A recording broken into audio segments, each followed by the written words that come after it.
Hello, Cavalcade. May I help you? Hi, I'm calling from Ontario and I'd like to order a Canadian cocktail. Well, that's wonderful because that's just what we are making today on Cavalcade Cocktails, the Canadian cocktail, right here on Cavalcade of Food. Well, hi, everybody. I'm Kevin. Hi, I'm Ralph behind the camera. And welcome to Cavalcade of Food. And Ralph, another cocktail episode that we're going to do today. Just in time for summer. It is in time for summer. And it's also to sort of pay a little tribute to our friends in Canada. Our friends in the north. And actually, or if we're in Detroit, our friends in the south. Because Canada is south of Detroit. Which is sort of just weird, the geography there where Detroit is and Windsor, Ontario is. And here in Croswell, we're very close to Sarnia, would be our kind of border town across the lake. And it's kind of east. East, yes. More But than north. growing up in southeast Michigan, we all spent a lot of time in Canada because it was so close. And we would go to Canada frequently, and we have a lot of Canadian friends who we adore. And Kevin likes to go to the Canadian Club. yes, and so today we are making a Canadian cocktail. So what is that anyway? Well, here's what it is.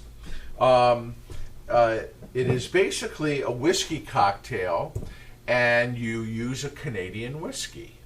Now, I like Seagram 7. Seagram's would be a Seagram 7 Crown is actually not a Canadian whiskey. Really? No.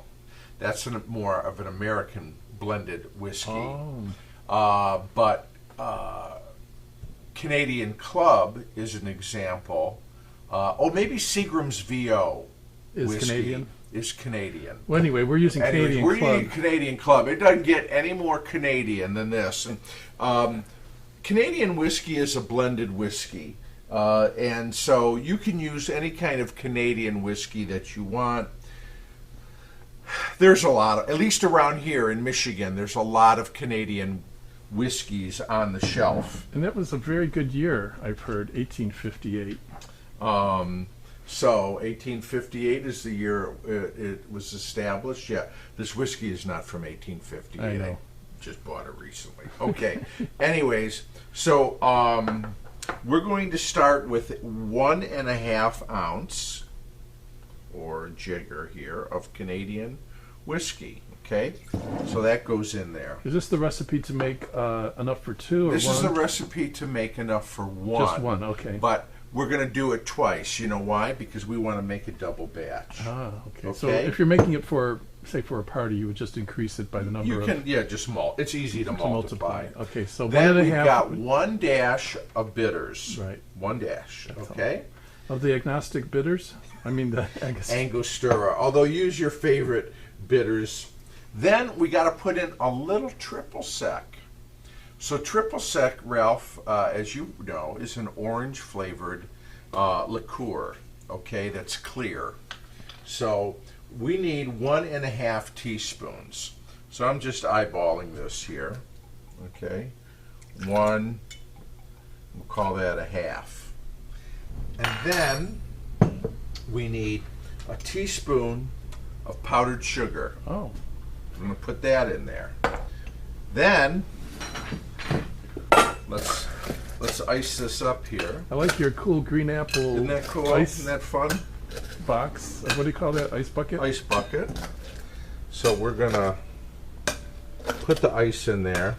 Now, for our friends, let's just go over this again. I'm going to make a double batch, okay? Because I'm going to measure twice here, but we're only going to shake once. So, 1.5 ounces of Canadian whiskey.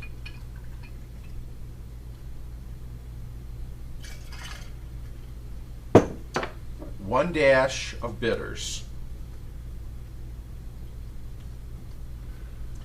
1.5 teaspoons of triple sec. Just kind of like a sweet orange liqueur.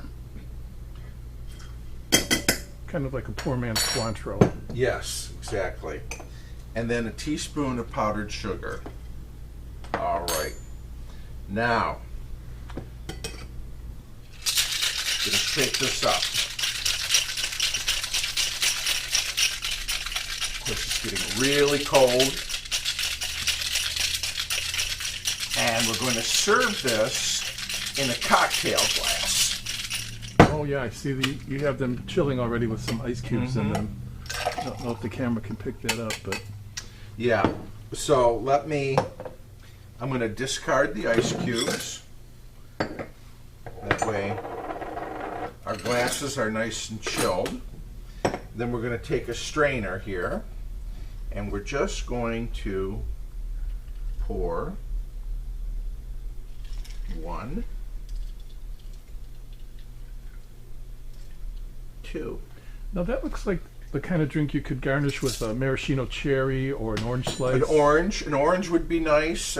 Yeah, either one. You know, in the whiskey family, remind me, we're going to do a whiskey sour one of these days because that's a favorite drink. Yes. Anyways, Ralph. Oh, one for me? Oh, yes. That's why I made the recipe twice. Oh, I thought you were a two-fisted drinker. So, Here's two. anyways, to our food friends in Canada and all over the world. We love you. We appreciate you. Let's Sure give do. it a taste, though. Wow. That is nice, isn't it? Yeah, it really does something to the It's whiskey. got a little sweetness. Oh, yeah, the sweetness definitely tempers the whiskey in a nice way because the whiskey's good, you know, But if you're fond of whiskey, but it really mellows it in a nice way. It's a very smooth drink. Yes, these could get you in trouble because they look like, or they taste like they would go down easily. Yeah, but it's a very smooth drink. It got a sweetness. You have the bitters are there, but I think the bitters are pretty muted. Yeah, they're From subtle. the triple sec and the powdered sugar. They're there, but they're subtle. I think this is with a garnish of either a cherry or a orange slice or both would make a wonderful summer patio cocktail. Yes. So, again, to our friends here in Michigan, anyways, you are just right across the river and/or lake, depending on where you are. But we salute you with our Canadian cocktail, and we thank our food friends. The recipe for the cocktail is in the description below. Let's not forget to tell them about the website, Ralph. Cavalcadeoffood.com. .com. That is it. We like when you tell your friends about this channel so that they can visit us and spread the word. We love having you with us. And we just appreciate the time that you spend with us on these episodes. So take care, everyone. Stay well, and we'll see you again real soon. Love each other and drink safely.